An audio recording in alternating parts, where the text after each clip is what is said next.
Hey guys, কি খবৰ আপোনালোকৰ? মোৰ নতুন এটা মিনি ব্লগলৈ আপোনালোকক স্বাগতম জনাইছোঁ। আৰু আজি মই আছোঁ মোৰ গাঁৱৰ ঘৰত, মানে মাজবাটত, আৰু মোৰ লগত আছে ইয়াৰ মা। আৰু এয়া আমাৰ গাঁৱৰ ৰাস্তা চাওকচোন, বৰষুণৰ কাৰণে কেনেকুৱা বোকা হৈছে। এইখন গাঁৱতে সৰুৰে পৰা ডাঙৰ হৈছোঁ, আৰু এতিয়া মই আপোনালোকক মোৰ সৰুৰে ঘৰখন দেখুৱাবলৈ ওলাইছোঁ। মানে সৰুৰ পৰা য'ত ডাঙৰ দীঘল হৈছোঁ সেইখন। আৰু এয়া হৈছে মোৰ ঘৰখন, সৰুৰ পৰা য'ত ডাঙৰ দীঘল হৈছোঁ এইখন। এইটো যে বৰতাই মানে খৰি কৰি আছিল, আৰু এইটো যে ঘৰটো দেখিছে বাঁহৰ, এইটোতে একদম সৰুতে জন্মৰ পৰা সেইটোতে আছিলোঁ। তাৰপিছত লাহেকৈ আকৌ এইটো ঘৰটো বনালে, তাৰপিছত তাতে থাকিলোঁ। আৰু এয়া আমাৰ পিছফালখন তাৰমানে একদম বাপৰে কিমান জংঘল হৈছে চাওকচোন। তাৰমানে আইতা ঢুকোৱাৰ পিছত ইয়াতে কোনো নাথাকে, গতিকে একদম জংঘল চাৰিওফালে।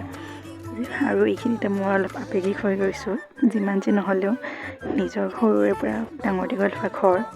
আৰু মায়ে মোক চাই হাঁহি আছিলে।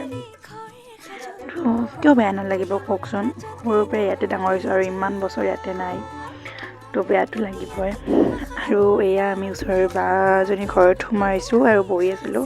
বাজনীৰ লগত একেলগে টাউনলৈ যাওঁ বুলি ভাবিলোঁ, আৰু টাউনলৈ যাবলৈ ওলাওঁতে এয়া বৰষুণ। আমি ইয়াতে আৰু গোটেইকেইটাই ৰখি আছোঁ, গোটেইকেইটা মা, মই আৰু এয়া বাজনী।